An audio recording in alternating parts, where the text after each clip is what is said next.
We are Woo-hoo. live. Welcome back to another episode of the Baseline Bums podcast. It's your host, Rob, aka B Ball Archives. And once again, I got the bum AJ in the house. And we're here, Rob, we're here joining you after a crazy Spurs win. A lot to love, a lot to hate. a Let's just lot to dive hate. right. Just honestly, the list of things I hate about this game is pretty astronomical, but we're gonna dive into all of it.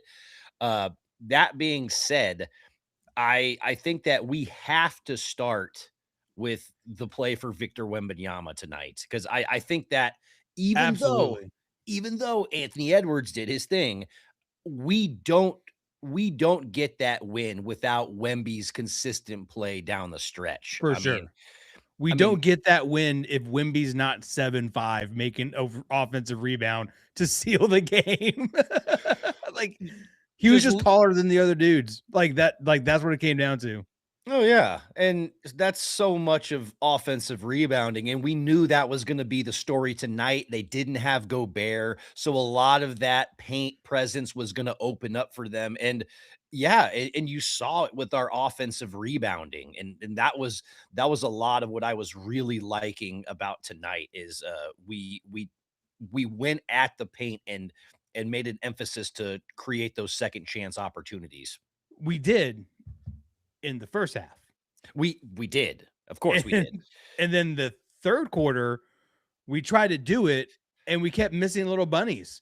Or we would get in trying to look for the foul and they wouldn't call the foul. So it's like we just and then I don't know about you, dude, but like I was sitting here watching the game and the Timberwolves lulled me to sleep. Like I was just like, am I even awake right now? Am I even interested in this game?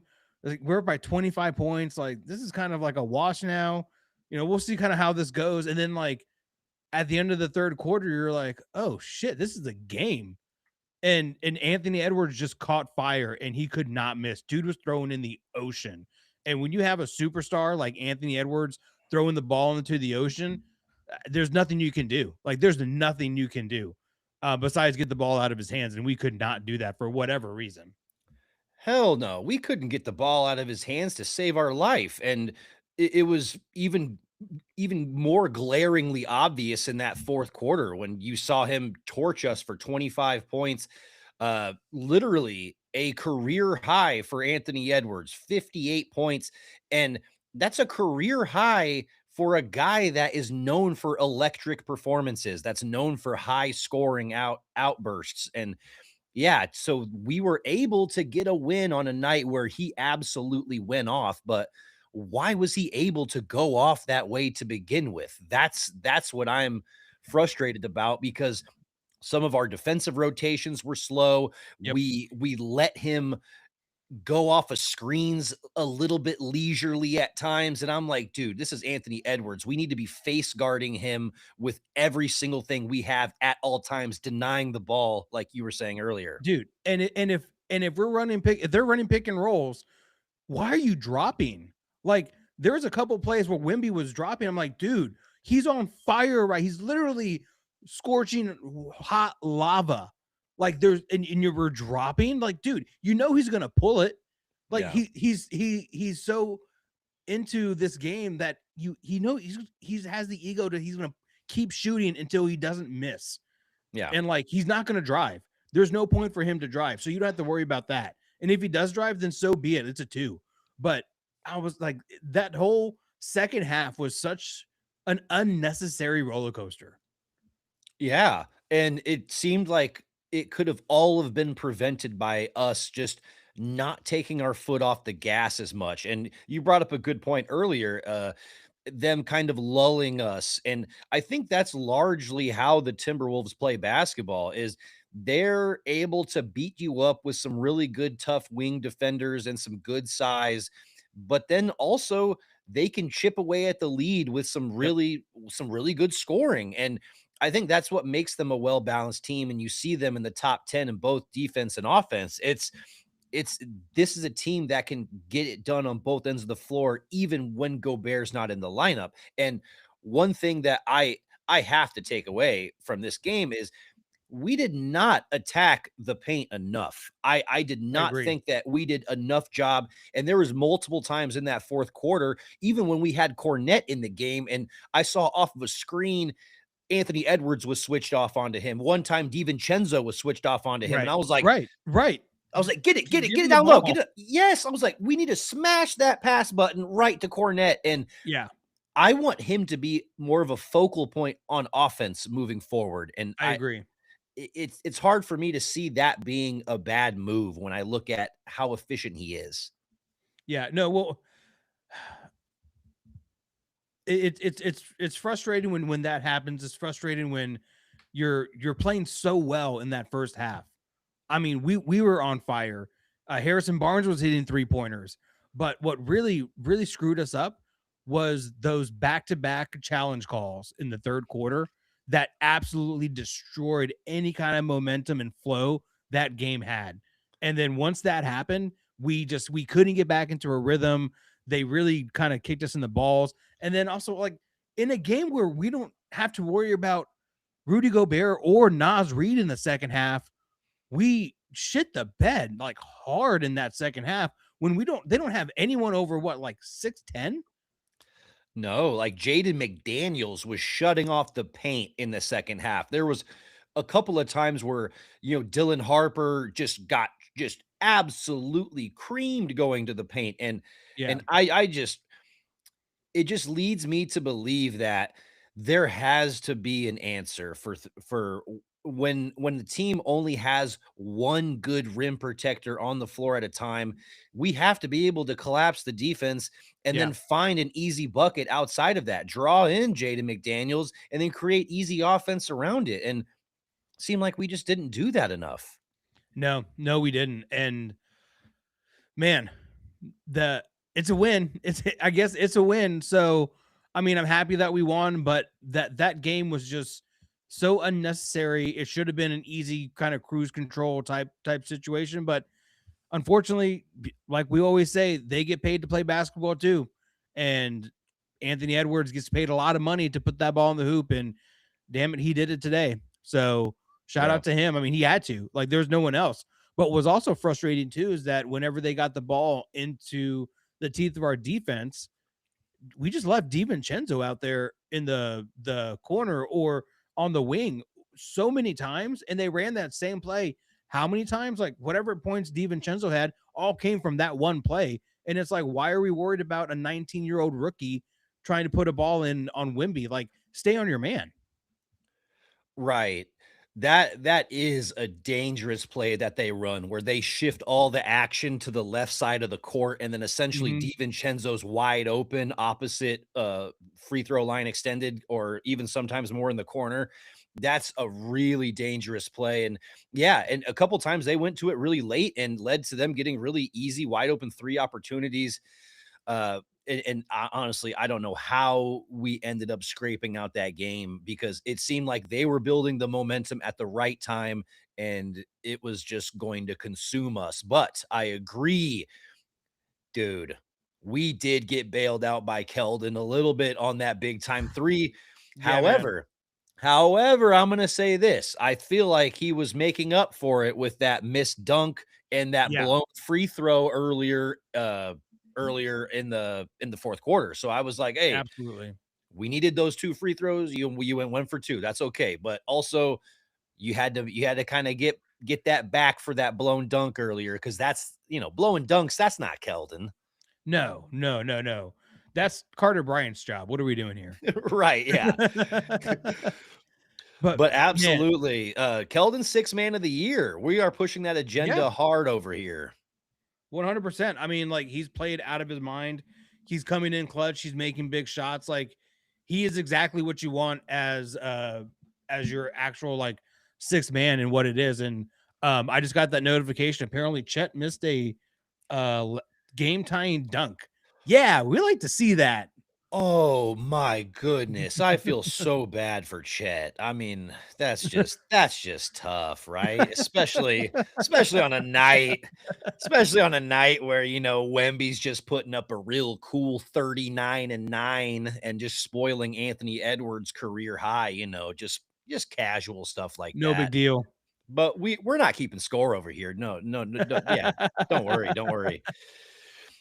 Absolutely. I agree with Bubba 69 over here. It seems like this team relaxes and plays lazy basketball and lapses. I agree. And I have to Yep. highlight a point that Sean Elliott said on the broadcast earlier this season. He said, we need to learn how to play with the lead. We need to learn how to play in a way that basically continues in the same fashion that got us the lead because we tend Yeah. to just become a little undisciplined and move away from that. Is that what you're kind of seeing? Oh, for sure. And what happens is it starts to be, and this is what happened in the third quarter.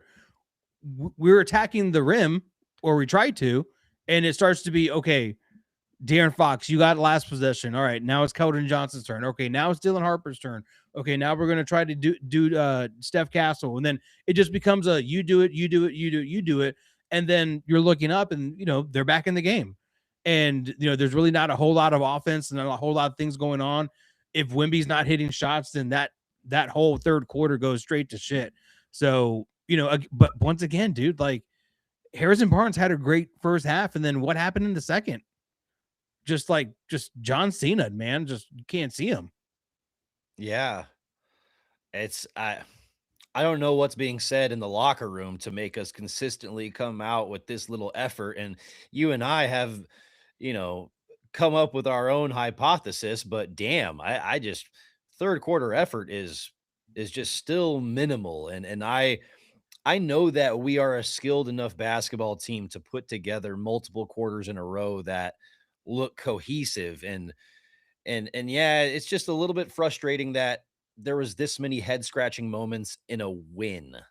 Right. And because I you should feel, positive leaving that game, but Yeah, it's well, I still mean, if yeah. we were up by like 15 points and they made a comeback and this was the game that we got, okay, sure, I'll give you that. But the fact that we were up by 25 points, like that should be more of a closeout game more than anything. And it kind of started last game when we only scored 13 points in the fourth quarter. So like, I know it was our scrubs and no one cared after like, 10 minutes left in the fourth quarter, but like it seems to be a trend regardless.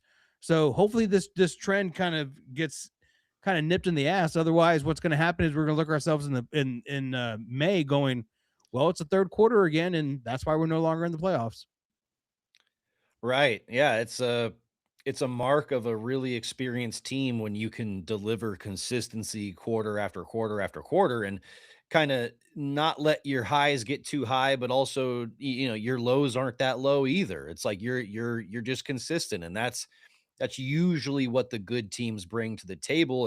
And we are just now becoming a good team. So like Right. I mean, like I'm not trying to take anything away from us and say that we're not what we're not, but let's not act like the previous couple years were just a beacon of success. We just Exactly. got there. Yeah. We just Right. got this success. We just got here. We're still figuring out how to sustain a lead For for sure. a long period of time. Bro, if this was last year or not last year, but if this was like a couple years ago when Wimby was already out or whatever, I would have been watching Texas Tech versus BYU. I would have been watching this game. That's for sure. But the fact that one, it looked like it was a pretty packed arena too. So that makes me happy that San Antonio showed out on a Saturday night. And I hope those people go down to the Riverwalk and spend some money down there so we get those people paid. So maybe some shots. Send me your Venmo. Maybe I'll send you a couple of dollars to get some shots. Yeah, we'll buy you a couple lemon drops on the bums. They still do that? I That's don't still a know. thing. I don't know. What is everyone drinking nowadays? Bro, I mean, I don't know. Are they doing Long Island iced teas at Kong's? No. Jesus Christ. So that references to the Great Kongs up in Lubbock, Texas. Oh, They used to we have, don't need to dive into that dude. shithole. No, they need to know $6 Long Island iced tea pitchers, dude. Game over. $6, and you had a pitcher of Long Island iced tea. So you had a couple of those, and you're having a great night, dancing your ass off and sweating until you lose 15 pounds. Absolutely. Just like I hope, everyone is dancing after this Spurs victory, even though it was ugly. Even It though was it ugly, was but we don't apologize for W's. No, absolutely not. We're not apologizing for a win. And there was some good redeeming qualities. Like I there was a couple of good things late in the game that I really loved that Mitch Johnson did. Like I love that he fouled when we were up 3. Yes. Like Yes. like, for me as a Yes. that is like, for me, if I was a coach, that would be my basic fundamental late game policy. Like, $100. we're up 3 or 4 points, we are fouling. We are giving them the least statistical chance to come back in this game, and I love that he did that, and then simultaneously followed that up by switching Cornette in the game to Yep. even help more on Yep. the defensive rebounding. So I was like, "Hey, heads up for Mitch Johnson making a really couple of key moves to make sure that we didn't fully let that game slip away." Yeah, man, that could have been ugly and rough. But at the end of the day, we got the W. I'm happy about it. I'm not happy that we're still seeing Dylan Harper struggle. Like he had a couple good moves, he had a couple good assists, but I really think once we get Devin Vassell back, it's going to make kind of all these pieces just connect, and we're going to be a little more cohesive because we're not going to rely on everything happening. It's going to spread the floor out a little bit too. So I'm just happy, like happy that we're here, but I need more from Dylan Harper still, and I would love to see Devin Vassell back, but I haven't seen any updates. He's always showing up on the report. Does anyone have any idea of what his timetable is? Like, I haven't seen anything. Man, those adductor strains are like really weird timetables, and that's one of the injuries that I get kind of confused about. Like I'm not sure what the timetable is. I've seen 5, 6 weeks, other places. I've seen some dudes, they're out 3 months with that. And so I'm like, what is going on here? And so it's yeah, it was what was up with Wemby's last free throw? Well, he was trying to purposefully miss it so that they would have no chance to score. The clock would just run out and Yeah, the game would be over. But he did it so quickly, somebody had their foot in the lane and it was an automatic lane violation. So he tried to be sneaky, but ultimately it didn't exactly work out. that's all right.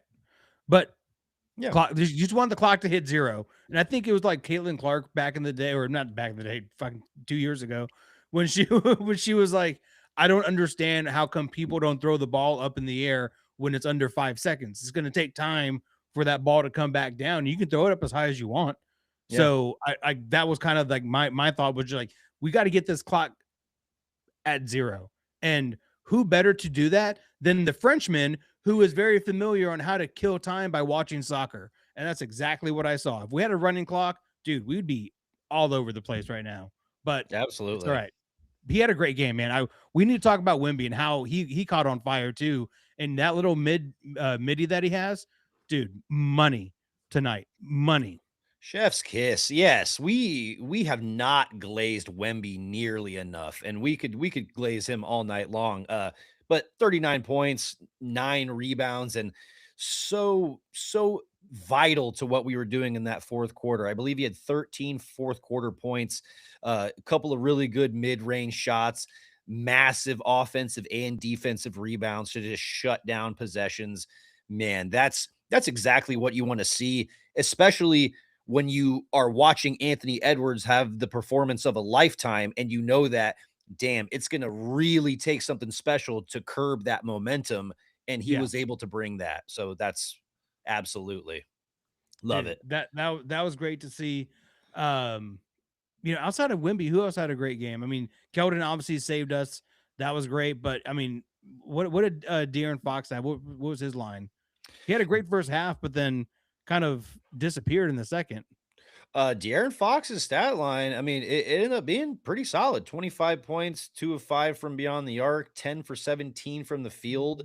And there was a couple of really good defensive possessions late in the game, even though he was getting torched by Anthony Edwards. I still feel like He that was was getting just there. you're right. That's just good offense beating good defense, and Yeah. I'm not gonna fault De'Aaron Fox for that per se, but there were a couple of times where late on rotations and kinda late getting out there, but it's Anthony Edwards. He's just Yeah. gonna he's gonna Like, cook. yeah, he's gonna cook it. And no, and what's crazy is that, like I said, with the game that you don't have Nas Reed, you don't have Rudy Gobert. Julius Randle was, kind of just hanging out for the most part. But in that fourth quarter, like you knew where the ball was going to go. Like we knew what was going to happen. No one else was going to take a shot besides him and DiVincenzo. Like Yeah. that's all that was going to happen. And I think that's the more frustrating part for me is that if I'm on my couch and I can see it, like let's do something about it. Yeah. Yeah, there was a lot to be frustrated about when we're analyzing that whole game. And uh yeah, I'm just looking forward. Like we can't play like this when we're looking at some of the better teams in the West. It's like, yeah, Yeah. we can't be slipping. And I'm looking forward No, to this Rockets game on Wednesday, even though we have a we couple got the of Jazz. or excuse me, I was saying on Thursday, but we do have the Jazz on Monday. But man, I can't help but look forward to this Rockets game. Like Yeah. Did I you mean see on that Tuesday, lineup excuse me. for NBA rivalry week? Like the schedule is terrible. Like Yeah. rivals? What? Like none of them are right. Us and the Rockets are the only thing remotely close to like an actual rivalry. Like all the other ones are just like repeats of past NBA championships, and like that's not a rivalry. Like no one cares. Like there's nothing between this. I guess I can't think of some of these teams right now that they're on there, but it's like guys, you're making things up just to make it up. You don't need to do that. Like just say NBA slate of games. This rivalry game is going to be great. Right. Yeah, don't hype up something that they're not. But ultimately, that's not even remotely the worst How, thing with NBA advertising and all that bullshit nowadays. But how do you I feel about the Rock? I guess how do you feel about the Jazz game? We got to talk about the Jazz because they did beat us no less than a month ago, and for some reason we have these weird dry spells of just not putting the ball in the hoop, and that's kind of the goal. I mean, absolutely. We did get shown up by the Jazz last time we played. That was gosh, that was a frustrating game. But ultimately, I think we're going to take a peek at the 13th team in the West, and we're going to take care of business on Monday. But I'm I'm viewing this game tonight as a potential wake up call moving forward. And I just want to see us close out games better. That's the biggest thing, man. There was moments of this game where I was really pleased with how we were executing, but then it just when we're seeing them chip away at our momentum, that's something that we can let the Jazz do that. We're still skilled in to Right. win that game. But Minnesota's a completely different ball club, and yeah, we almost shat the bed in a irreversible way tonight. If we see him in the playoffs, that's going to be a tough. It's going to be a tough series. It's going to be a really tough series because Anthony Edwards is going to do what he did tonight in a playoff series. So Absolutely. Well, I mean, let's. and they have the ability to make changes, and like I actually like Chris Finch's adjustments. Um, I've seen multiple playoff series, and it really doesn't come down to his X's and O's. It just comes down to his team not really shooting the ball well. And so I view him as definitely a coach I don't want to see in the playoffs. What did he get teed up for at the end there? Was he just like cussing the ref out or like what? Like it seemed pretty cut and dry. Like called a timeout, everyone gets back on the court, and then all of a sudden it's like technical foul Finch. So I mean they just like cut to it like after the fact, and he was already kind of like finishing getting upset. So like I'm not really sure exactly what the interaction was, but I mean, got to make that free throw if you're Wimby though. right. You You got to got to make that free throw. got to capitalize on you dumbass coach making like the stupidest outburst at the dumbest time. Like, what are you doing? Like, That like, was stupid. yeah, literally creating a But liability for your team with 30 seconds left. I hope we go into Houston and just smash them. I hope it's not a contest. I hope we just go in there and Wimby just has a great game. But Shangoon's going to be a really tough uh matchup for us. That's going to be a really tough matchup. Hopefully Devin is somewhat coming back. I see that he's been doing some 3-on-3 ball, so that's good. But I mean, we're going to need all hands on deck for the Rockets. Like that's a good team, even though they can't really have a lot of but not a lot of ball handling. Absolutely. Yeah. There's a lot to like about our ability to match up with the Rockets. But I just wanted to highlight this comment. It's like you say it won't be tough. Ant goes for 40 or for 58 and loses. Absolutely, but you also have to highlight the last couple of times that we've played Minnesota. Ant hasn't really had like stellar games like tonight, and yet we've been up 20 points, 18 points, and then they've rattled that down to single digits. And then, That's yeah, the we more concerning part. Yeah, well, and yeah, we've lost 5 straight against Minnesota coming into tonight. So it's like, what are we really getting at? Like, we didn't have their number. And so, yeah, it's a situation where like I'm really not super thrilled about a potential playoff matchup against them. But hey, the way we're playing, we can beat anybody. I agree. We I can beat mean, anybody. one thing that we talked about during the offseason is, hey man, at the end of the day, we have that guy that wears number one on the Spurs. And when you have someone like that, you have a chance to win every single game. And tonight proved it. Not only did he score, but he also made that offensive rebound to win the to seal the game essentially. So, hey guys, you missed 3 free throws in the last 30 seconds of the game. Let's not do that again. Because that's how you lose playoff series too. Right. Absolutely. Yeah. That's little things like that aren't going to cut it when we're playing a team with, when there's a little bit more stakes on the line. And GC, I agree. Bald Wemby is different. It just seems like he and Keldon are locked in. We were talking about it on the last episode. Feels like they just like shed some dead weight and then they're moving a little bit looser out there. This bald head energy is just really, really, I don't know. It's infectious, I gotta say. It is. It is. And I think everyone should shave their head. Everyone should do it. Let's I make this fun. did. No, I'm just kidding. What if we pull off our hats and we just had ball, dude? That Honestly, would be wild. that I'm would not be no, we're not shaving heads. Because then I'm gonna go to work and they'll be like, "Yo, man, why'd you shave your head?" I'm like, "Cause of basketball." It's like, Did you didn't see Wemby and Keldon do it?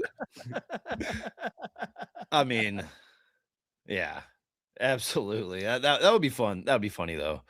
Um, yeah, absolutely. There was a lot to like about tonight, but also a lot to be frustrated.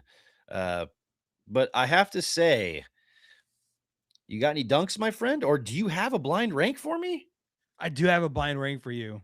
Blind rank me, my dude. Now, this one's a stretch. This one's a stretch. So, like, bear with me on how my mind worked to get to this point. All right. All right. So, Minnesota, Minneapolis, they are obviously known for Timberwolves, apparently, and Vikings, of course. Okay. Um, but they also have the largest mall in America.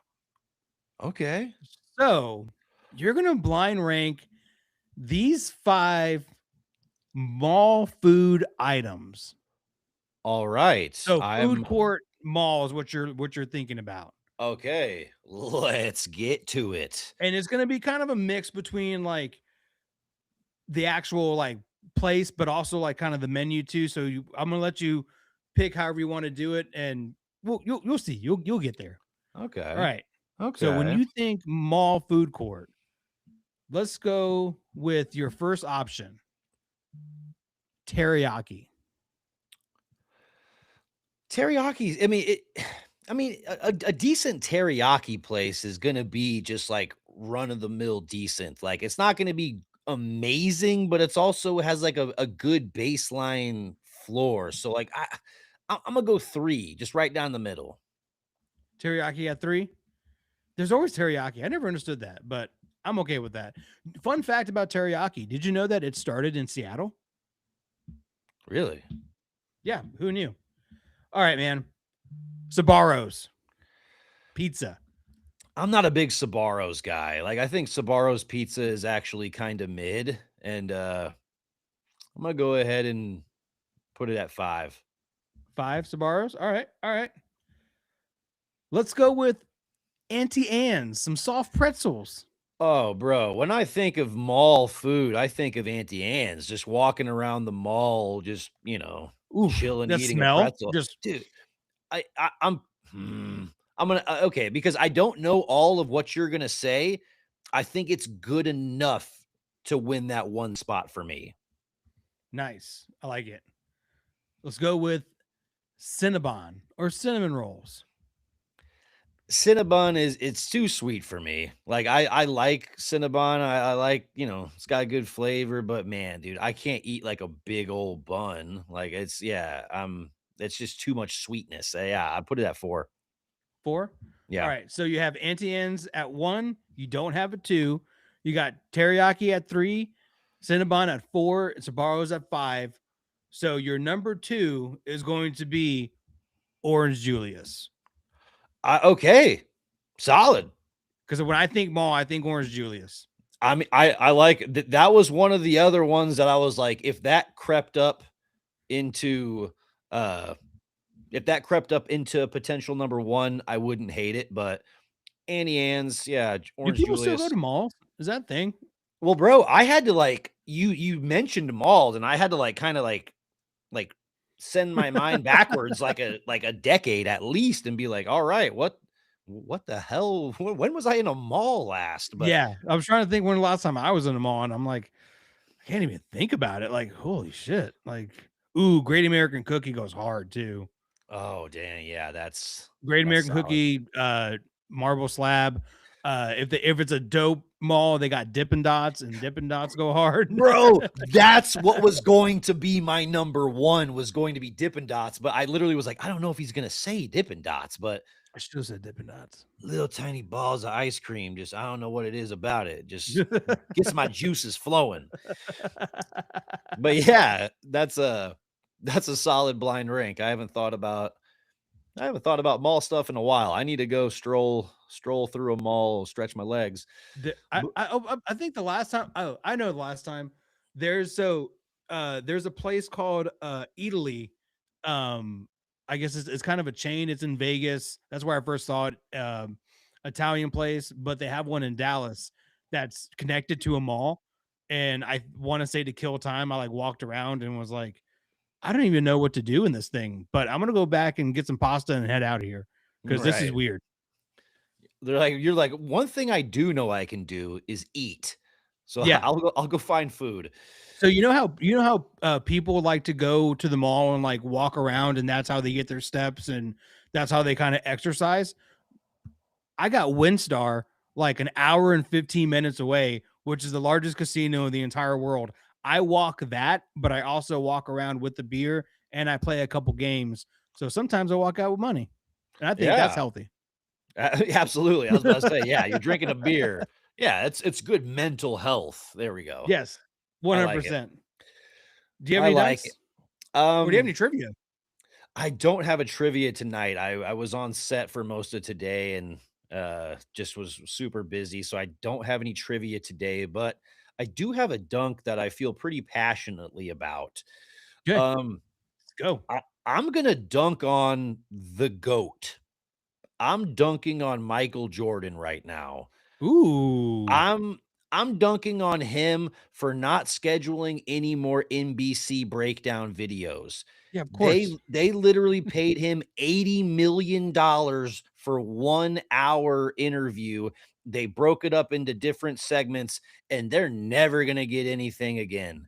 And that is so frustrating because so much of us want to hear him, you know, either uplift this current generation or criticize them in a way we maybe haven't heard, and really just be unapologetic about it because Right, he's the GOAT. And right. I think that he has such a unique perspective where he can both be uplifting and Yeah, be like soul crushing because of who he is. And I think that is something that was just really frustrating for me, wanting to see more breakdowns from MJ, who's an absolute legend.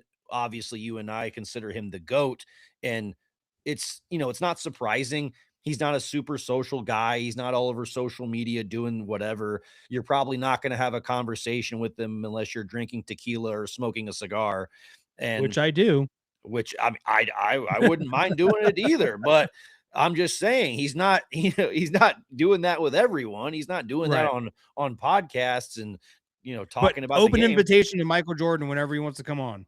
Absolutely. He can literally blow smoke right in my face. I don't give a shit. We'll talk hoops. Uh, but yeah, I just got to dunk on him because I was just, I wasn't expecting a lot, but I was Yeah. expecting more than that. Yeah. Just something. And maybe they save it for the finals or they save it for whatever playoff series they get. But, at the end of the day, like, yeah, dude, like, come on, man. Like, at least try. Like, $80 million is a lot of money that a lot of people will never see in their entire life, For let alone one like four hour, generations. Yeah. 1 hour of talking. And And who carried that conversation? Mike Tirico. I know. And that's who said there was no more Michael Jordan interviews scheduled is, Mike Tirico out of his own mouth said, "No, we don't have any more of them on the docket." And I'm like, "Oh shit, that sucks." So, dunk on MJ. I guess we get Reggie Miller again. All right, you got a Well, dunk, brother? I do got to dunk, man. And I hate doing it. And I don't know who to dunk on because I don't know if I need to dunk on like the organization or like the person or who, but I'm going to dunk on at the end of games when the Coyote does the jumping of the SPURS. You know what I'm talking about? Yes, of course. Yeah, of course. Like we're all Spurs fans here. The fact that we don't have like Spurs on the court and he still does it, I'm going to dunk on that. That's annoying to me. At least point to something, have something out there. I don't know. Like just having the Spurs it's a great court. I'm not dissing the court, but you can't do that bit if there's nothing to step on. So like we're just you just kind of look like silly, and obviously we all know because you do it for so long. But come on, man, like just want to I want to see some Spurs. I need to know what I'm spelling. Some of these young kids don't know. I mean, and it adds to the like the pageantry of it, like the experience of it when you actually see him like stomping on the letters. It's like it would be so easy to have like a little Spurs off to the side designated anywhere. Like doesn't even have to be on the actual court. It could be like off to the side Yeah, and all of a sudden camera points to him, jumbotron up there, and then everyone's able to see him, but it also has like that like stepping significance. And I'm yeah, also I'm also going to dunk on no food review from Sean and Jacob today. That was disappointing. especially after the chicken katsu one that we got the other You can't day. do Just that and then just not give us anything. right. Like I we want to be able to talk about all the delicious food that Frost Bank Center has to offer. And we can't do that unless Sean and Jacob are trying it for us. Man, Because I'm not gonna buy all of it. It's too expensive. it's way too expensive for you to do Right. that. I'm not gonna try all that. I'll spend $400 at a goddamn Spurs game getting some chicken sandwiches. Yeah, Yeah. man. So, but all right. So we got the Jazz coming up Monday, right? Yeah, we got Jazz on Monday, and then we have the Rockets on Tuesday. So that's going to be a interesting back to back. But I'm still God, I feeling hate the confident Rockets. about it. Yeah, I hate the Rockets so much. yeah, the Rockets. Yeah, I'm not a fan of Houston in general. Don't like when I have to go work there, but I will use it as an Which excuse. And I did last time I was there, and I shot that conference. I poked my head into that official Houston Rockets bar on my way back to the hotel and nice. yelled, "Go Spurs, go!" And so I'm they're trying like, to. they're like, why? What's that about? It's like Oh, most of the people there probably were just like, "Huh?" They're like they're some. like tourists. They're just like, it Oh has three yeah, stars on Yelp. and I had just worked like a 14-hour day, so I looked kind of like disheveled and crazy, and I was like, "Go Spurs!" They're like, "Who the?" But But Yeah. everyone, if you're still in here after that Spurs breakdown, our exciting win over the Minnesota Timberwolves, if you're still here after all those dunks, after all of our incoherent rambling, then we appreciate you. We not only love you, but we love you hard over here. Bird. All of this is brought to you by Love You Hard TV, and we appreciate the great people over at the In the Building podcast. Everyone that is in the chat, that watches the videos on Instagram, on TikTok, the lives on YouTube, you're following along on Apple Podcasts, literally wherever you are watching this from, we really appreciate you. The fact that you are here building this community with us, engaging the way you are, it is so significant because we love being up here talking about the Spurs. We love to It's a lot of yap fun. about the silver and black, baby. And so when we can do that with a really awesome audience like you guys, it just means the world to us. So just really thank you for being here. Appreciate you. Wouldn't be the same without you.